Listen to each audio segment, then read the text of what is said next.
Hello, bienvenue dans Bulle d'Ambition, mon journal intime, ma bulle, le podcast où je te partage mes réflexions, mes inspirations, mes réussites, mais aussi mes galères. Installe-toi tranquillement, confortablement, c'est parti. Aujourd'hui, j'ai envie de te parler d'un sujet que j'ai longtemps essayé de cacher, mais qui fait partie de moi en fait. La peur, c'est quelque chose qui fait partie intégrante de moi aujourd'hui, parce que même après tout ce que j'ai pu accomplir dans ma vie, enfin jusqu'à aujourd'hui, j'ai pas encore une longue vie, mais voilà.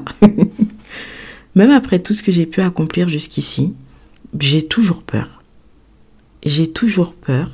Je pense qu'entre les réseaux sociaux, le regard des gens, la peur du qu'en dira-t-on, la peur est toujours là, mais je me suis dit qu'il ne fallait pas la montrer, pas forcément en parler, surtout quand on a une posture de coach, surtout quand on a une posture de personne qui aimerait inspirer, motiver les gens. Il ne faut pas montrer qu'on a peur. Et je pense que c'est une très grosse erreur.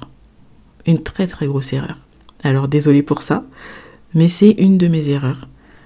Je pensais que la peur s'en irait avec le temps et qu'il fallait juste sortir de sa zone de confort plusieurs fois et qu'ensuite on n'aurait plus peur. Mais en fait, c'est comme pour le syndrome de l'imposteur. Quand il est là et il restera là quasiment toute votre vie en fait. Potentiellement, il restera là, il peut revenir à tout moment. Mais le plus important, c'est d'apprendre à dealer avec, à faire avec. Et pour la peur, c'est pareil. Je suis d'une nature assez anxieuse. Et je pense que ma maman l'est aussi. J'ai une sœur qui l'est aussi. Donc, je pense que je le suis aussi. Sauf que moi, je le montre moins. Parce que j'ai pas forcément appris à le montrer. Moi, j'ai appris à être combative, à ne rien montrer, à ne pas laisser transparaître ça. Mais mon mari le voit tous les jours, il le sait tous les jours. Mon mari le sait, il est au courant. Il sait que j'ai peur de tout, de quasiment tout, mais vraiment, et je n'exagère pas. Et pour autant, ça ne m'a pas empêché d'être la femme courageuse que j'ai été et qui faisait ce qu'elle avait à faire. C'est-à-dire que quand j'ai voulu me lancer dans le coaching, j'avais peur. Quand j'ai été à mon premier rendez-vous chez Pôle emploi pour leur demander s'ils pouvaient financer ma formation, il y a quasiment 8 ans, j'avais peur. Quand ils m'ont dit non, j'avais pas peur, j'étais énervée. Mais au final, si on approfondit, j'avais peur. J'avais peur de ne pas réussir à me lancer dans ce qui m'animait vraiment à ce moment-là. Quand j'ai réussi à me former, j'ai eu peur. Et puis le syndrome de l'imposteur est venu par la suite, à cause de mon âge. Je me suis dit oui, mais je sais que j'ai la maturité pour les accompagner. Je sais que je comprends les choses. Je sais que j'ai l'empathie. Je sais que j'ai la compassion. Je sais que j'ai ce don-là pour parler avec les gens, les écouter et être là. Mais je sais aussi que avec mon âge, on peut se dire elle a rien vécu et elle peut pas nous comprendre. Alors qu'au final, je crois que 80% des femmes que j'ai accompagnées avaient plus de la trentaine et plus de la quarantaine. Et je dirais 10 ou 20% avaient à peu près mon âge. Et encore. Et ça s'est très bien passé et elles étaient très contentes et satisfaites de mon accompagnement. Et aujourd'hui encore, je reçois leurs messages qui me font énormément de bien. Et en fait, la peur était là. La peur était là à chaque fois que je devais avoir un nouveau rendez-vous, quand je voyais le rendez-vous arriver sur mon agenda et que je devais échanger avec une nouvelle coachée, une nouvelle potentielle coachée. J'avais peur avant le rendez-vous. Au moment même où je cliquais sur démarrer sur Zoom, j'avais peur. Peur de quoi ? Je sais pas. Il y a beaucoup de peur. Il faudrait que je fasse un autre épisode à ce sujet peut-être. Mais j'avais peur. Quand je suis devenue maman, j'ai eu peur de pas être assez bonne, de pas être une bonne maman pour mes enfants. Quand ils ont grandi aussi, j'ai eu peur. Quand je dois faire quelque chose de nouveau, quand je dois prendre certaines décisions, ça me fait peur. Quand je dois monter sur scène, parler avec un micro, quand je dois organiser un événement, quand j'ai dû contacter des personnes que je ne connaissais pas du tout, mais que je souhaitais avoir pour intervenantes, pour mes coachés, pour qu'elles puissent les inspirer. ça me faisait peur. Et pourtant, j'ai fait toutes ces choses-là. Je suis devenue maman 3 fois. Et même la 3e fois, j'avais peur, j'avais extrêmement peur. Peur de ne pas réussir à bien accoucher, peur qu'il y ait un problème pour mon enfant, peur que mes 2 filles se sentent abandonnées pendant que je serai à l'hôpital, peur de plein de choses, mais pourtant je l'ai fait. Dans l'entrepreneuriat, j'avais peur de travailler avec des équipes, peur de recruter, peur d'avoir des stagiaires, peur d'avoir une apprentie, peur d'avoir des freelances. Et j'ai fait tout ça.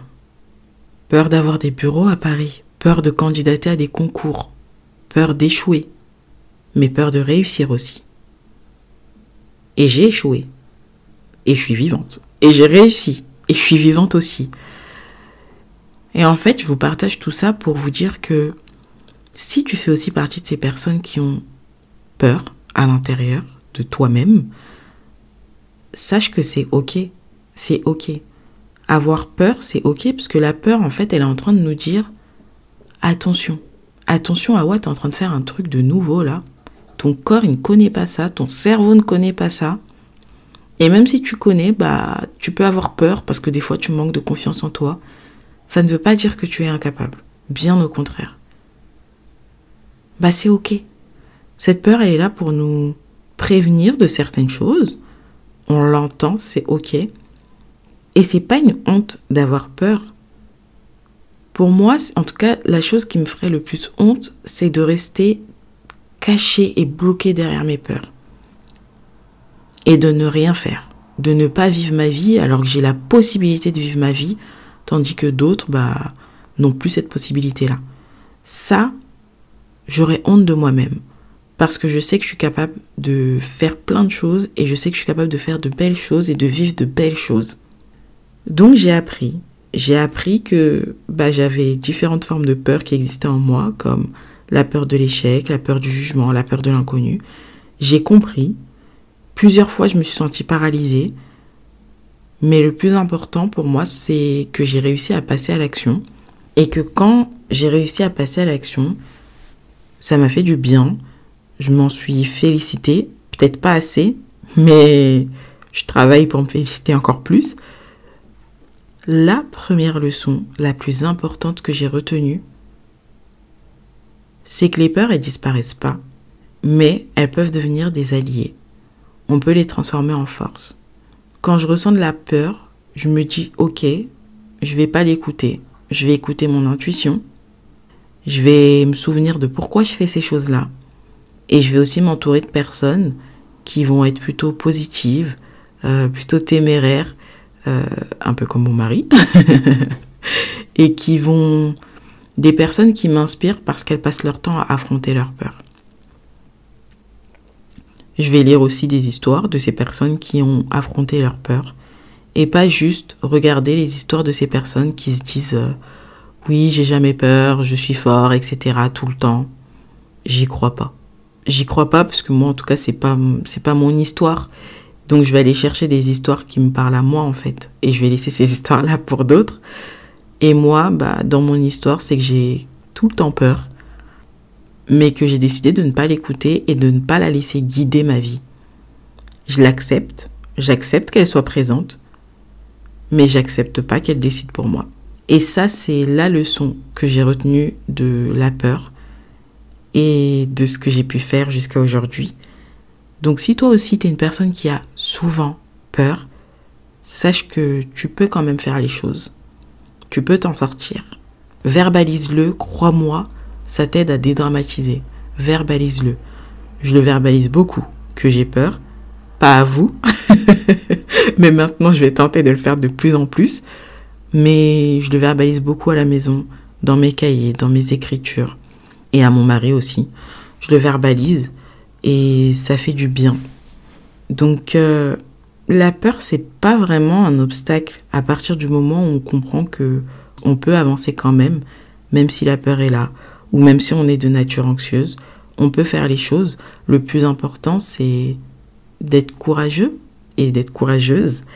La peur, c'est une invitation à grandir. C'est pas facile, je le sais, mais c'est toujours gratifiant parce que quand tu oses faire les choses, à la fin, tu te dis, mais je suis incroyable. Et moi, j'aimerais que tu te dises ça chaque jour de ta vie. Tu es incroyable, tu es unique, tu es puissante. Donc, fais les choses et ne laisse pas la peur guider, diriger ta vie. Écoute-toi, écoute ton intuition, mais pas ta peur. Pas ta peur. Laisse-la de côté et dis-lui, je t'entends, mais je vais pas t'écouter aujourd'hui. C'est tout. C'est tout. Bref, voilà ce que j'avais à vous partager aujourd'hui. On se retrouve dès demain pour un prochain épisode. Je vous fais plein de bisous. Prenez soin de vous et prenez soin des autres. Et laissez votre peur de côté. Bye bye.